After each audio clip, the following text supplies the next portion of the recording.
I'm Jan Nunley for Episcopal Life Online.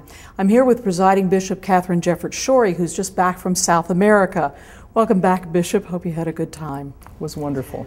All right. We'll take the countries you visited one at a time. Now, this was your first visit to Brazil, and it's your first official visit to another Anglican province. What were your impressions? Oh, my impressions were of a church that's thoroughly alive, that's very much engaged in mission, the mission that is particularly in solidarity with the poorest in that place. The church is very clear about who they are and why they're there, and they're doing something very, very effective about that. I was impressed with the strength of ecumenical relationships in the province of Brazil. Their strong partnership with the Roman Catholic Church and other Protestant denominations, and a great sense that together much more can be accomplished than when churches operate individually. I was also impressed with the attitude toward self-sufficiency. Resources are not abundant, at least financial resources are not abundant in most of the dioceses of Brazil. But there is a great sense of what in another context would be called si se puede. Yes, we can do this. We do have gifts. God has blessed this place. An example would be the life around the diocesan offices in Brasilia, which are on the cathedral grounds. There is talk of moving the provincial offices there as well. But they have an office building, two-thirds of which is rented for school use, foreign language school, for example, and computer learning. But with the income from that rent, the primate pays two-thirds of the salaries of the clergy of his diocese. There is hope to build another similar building and to really produce a self-sufficient church in that place. Great sense of entrepreneurial spirit. How are we going to serve the gospel in this place to which God has called us? You met with the National Environmental Minister, Marina Silva. What did you discuss with her? We talked about her work to preserve the Amazon, to work for constructive development when it's appropriate, to lessen the illegal logging that's going on and it's been going on, and I think what is closest to her heart, to work to preserve the indigenous communities in the Amazon.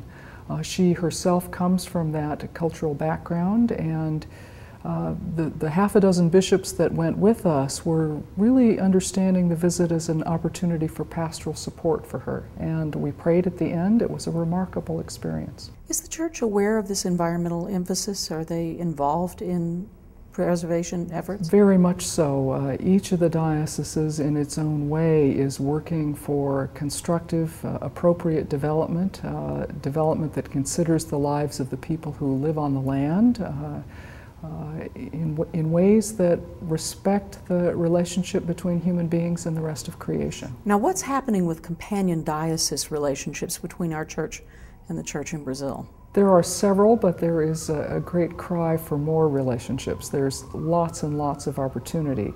There is a beginning relationship between the Diocese of Curitiba and the Diocese of California. There's a long and well-established relationship between the Diocese of Brasilia and the Diocese of Indianapolis, and also the Diocese of Bor in Sudan. But there is a great cry for more. Some of the dioceses there, the Diocese of Amazonia, for example, is brand new. It was a missionary district until recently. There is another new missionary district. Each of those dioceses could benefit from relationships with churches here. And we could learn a great deal from their experience as well. Now, you were given a special gift by Bispo Piraz Andrade. What was that? Mauricio Andrade asked an artist, who is also a priest in the church in Brazil, to make two sets of chalices and patens from a piece of wood. And each is carved with symbols of the Church of Brazil and the Episcopal Church as a sign of long and fond friendship and partnership. And I have brought one set home, and he has kept one set in Brazil. The 2 sets were used at the 2 Eucharists we celebrated there, and it was a remarkably powerful experience to be part of that. Of course, there was a tragic plane crash in Sao Paulo not long after you left. Have you had a chance to speak with Bishop Andrade? We have communicated electronically, but we've not had a chance to speak on the telephone. It was a great tragedy. 200 people were killed. There was a second plane crash in Brazil that did not result in loss of life within 24 hours of that one. Reminder to all of us of the preciousness of life. And it has to be said that the relationships and the empathy for another person's suffering is stronger when we know something of that person and their context.